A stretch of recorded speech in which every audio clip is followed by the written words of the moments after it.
Nëse ne duam të kuptojmë është apo s'është në interes të Ramës, mjafton të kuptojmë mënyrën se si Rama e anuncoi vizitën e tij në parlament ditën e njëjtë. Pathosi me cilën deklaroi që të hënën në kenin parlamentin e Izraelit, do flas atje ku i fundit që ka folur ka qenë Trumpi, do mpresim mendimet më mëdha. Pra ishte e qartë mënyra se si e artikuloi në parlamentin shqiptar, ku çështja atje po diskutoi e mbështet Trumpi Ramën, është Trumpi me Ramën apo është Rama kundër Trumpit apo Trumpi nuk e do Ramën.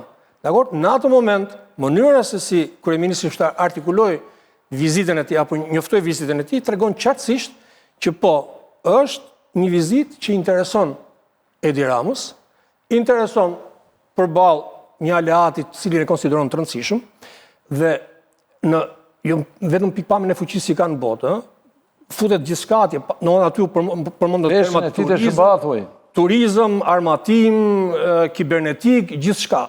Por njëkohësisht është i hapur në mbështetje në krah të Trump, i cili nga ana vet është duke kërkuar aleat qartësisht pro-Izraelit. Kështu që nga kjo pikpamje, Edi Rama është duke bërë atë që mendon se ka më mirë për veten e tij. Për sa i përket Shqipërisë, patjetër që Shqipëria është një vend me shumicë muslimane të deklaruar.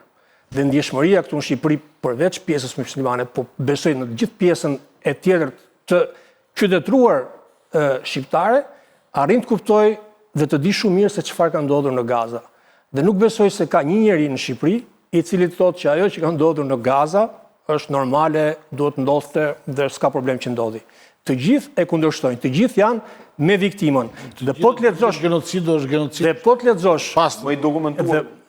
Kryeministri vizitën e parë bori në vendin ku ndodhi masakra e famshme, në fushën e festivalit. Atë ishte vizita e parë ku ishin përmendoret. Po të lexosh në bllokun e Ramos në Facebook, ishin ja 1000 ca komente të njerëzve. Zakonisht këtu hyn patronazhistët dhe thonë lideri ynë i madh i nderuar. Tu s'kishte. 90% e komenteve ishin kundra Edi Ramës, për mënyrën se si kishte zgjedhur të niste vizitën. Dakor, fjalat që kishte përdorur për të nisur vizitën. Kështu që kjo ka të bëjë me ndjeshmërinë shqiptare. Pastaj diskutimi nëse lideri duhet të dëgjojë apo të prek apo të ndjejë ndjeshmërinë që ka populli i vet. Raport me interesa shumë të mëdha, ajo pastaj ngelet në dorën e tij për ta vendosur. Çfarë prodhoi kjo vizitë në fund? Si e kuptuat ju tani? Me thënë kjo vazhdon dhe deri nesër, po ta zëmë se kalojnë ditët. Marrëveshjet u bën, se nesër është për Ka ndonjë rezultat konkret çfarë mbetet? Apo do të marrën mend fotot dhe shëtitjet e Ramës? Ndoshta edhe ndonjë ndihmë mund ta shikoj edhe Donald Trumpi këtë gjë. Jo si Armenin, mund mos e shikoj si Armenin në Shqipërinë. Jo, nga tro Azerbajxhan Armenin. Jo, nuk besoj se thjesht do ta shikoj, domethënë mban shënim në këtë rast sepse thash edhe SBA-s i intereson që të ketë aleat sa më të deklaruar të Izraelit, pro-Izraelit. Dhe Shqipëria me kryeministrin Rama, me atë që bëj sot, është e deklaruar. Ajo që vjen pas vizite është, domethënë, irritimi që mund të shkaktoj këtu brenda në Shqipëri, mënyra se si u ndërtua dhe çfarë u tha gjatë vizitës. Sepse sigurisht që askush nuk mbron Hamasin dhe askush nuk është me Hamasin dhe dënon çdo veprim të Hamasit. Por që nga i momenti 7 tetorit e më tutje, sa më shumë shtoi numri i viktimave dhe i fëmijëve dhe i grave të vrarë dhe të masakruar atje, aq më tepër shtoi një lloj urrëtie këtu në Shqipëri për mënyrën se si po reagoi ndaj popullatës civile. Dhe ka një disbalancë mes asaj që mendon dhe sheh shoqëria shqiptare dhe veprimit të politikanëve shqiptar, sepse janë të gjithë në blok, të mbështesin njëri tjetrin dhe të jenë qartësisht me më të fortin, me Izraelin për shkak të SBA-s. Kështu që ky është problemi, çfarë vjen më pas, çfarë rrezikon Shqipëria më pas me mënyrën se si do të zhvillojnë ngjarjet në Izrael, në Palestinë, ndoshta edhe me bordin e paqes. Mënyra se si do të ndodhë atje. Dhe nuk e dim edhe zoti Rama si i ka për momentin marrëdhëniet me Erdoganin. Duken thyera, rënd thyera. Para Kuperushit, gjykoj. Për mënyrën se pas këtij rasti. Gjykoj unë. Jo, po pas dy raste. Edhe për mënyrën se si artikulojnë parlament sot. Ky rast. Veçimin që i bëri Turqisë në mënyrën se si artikuloi sot në parlamentin izraelit. Kështu lind ka një lloj pyetje për mënyrën se si kanë marrëdhëniet mes tyre. Kanë qenë marrëdhënie kështu gati të çelikta. Do të thesh nga unë tani për Bilegaj. Erdoganin, Dhe pas të do të theshë do të them edhe këtë. Po, në intereson të gjëmë. Shiko, aty marrëdhëniet tona me Izraelin prej vitesh janë marrëdhënie shumë të mira. Askush prej nesh nuk ka thënë pse i kemi të mira marrëdhëniet me Izraelin. Sepse Izraeli është Unë për shumë në komptuar shumë mirë. është një shtetë me influencë ndërkombëtare të jashtëzakonshme. Sidomos në Perëndim. Po kjo është frika e politikanëve pastaj. Kjo nuk ka si problem të kesh marrëdhënie të mira me Izraelin. mos është ndoshta Epsteini aty apo. Problemi është që kur të ketë bësh me një rast konkret të një kryeministri të cilën në Izrael nuk e do asnjëri. Në Izrael se duan e quajnë kriminal. Dhe jashtë Izraelit dhe i quajnë kriminal lufte, ne nuk mund të jemi ata që shprajnë fytyrën një njeriu të tillë. Ai nuk ka lidhje me Izraelin, nuk është qëndrimi ndaj Netanyahu, qëndrimi ndaj Izraelit. Kjo duhet ndarë. Qëndrimi ndaj Netanyahu është qëndrimi, si të thuash që qëndrimi ndaj Miloševićit është qëndrimi ndaj Serbisë. Jo, nuk është ai qëndrimi.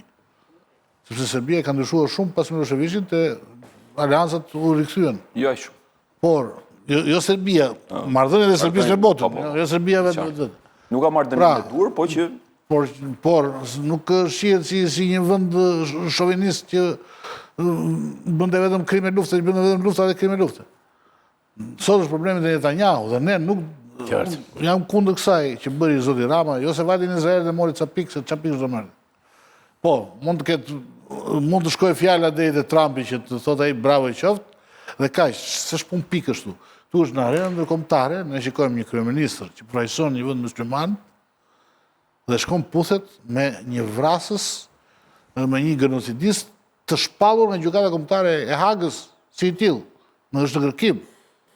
Po është dhe pak kjo e në tonë që Është në Hagë, politika me servizmin e vetë ka marrë vendime.